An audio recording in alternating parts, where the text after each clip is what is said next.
નમસ્કાર મિત્રો, હું લીલાજી ઠાકોર મારી યુટ્યુબ ચેનલમાં આપનું હાર્દિક સ્વાગત કરું છું।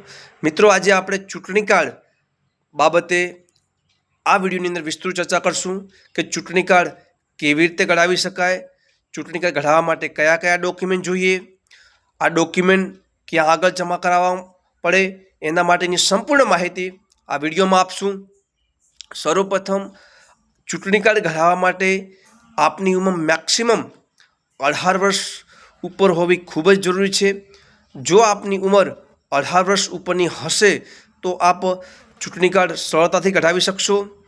ચૂંટણી કાર્ડ કઢાવવા માટે કયા કયા ડોક્યુમેન્ટ જોઈએ, તો મિત્રો ચૂંટણી કાર્ડ કઢાવવા માટે સર્વપ્રથમ પાસપોર્ટ સાઇઝનો ફોટો, આધાર કાર્ડની ઝેરોક્ષ, રેશન કાર્ડની ઝેરોક્ષ, ઉંમરનો દાખલો, આટલા ડોક્યુમેન્ટ તૈયાર કરી આપ નિશાળની અંદર BLO સાહેબશ્રીને ડોક્યુમેન્ટ જમા કરાવી શકો છો અને ત્યારબાદ આપ ચૂંટણી કાર્ડ સરળતાથી કઢાવી શકશો। મિત્રો, સરકારશ્રીની અનેક નવી યોજનાની માહિતી તથા અવનવા વિડીયો જોવા માટે મારી ચેનલને લાઈક કરો, શેર કરો અને સબસ્ક્રાઈબ કરો। ધન્યવાદ।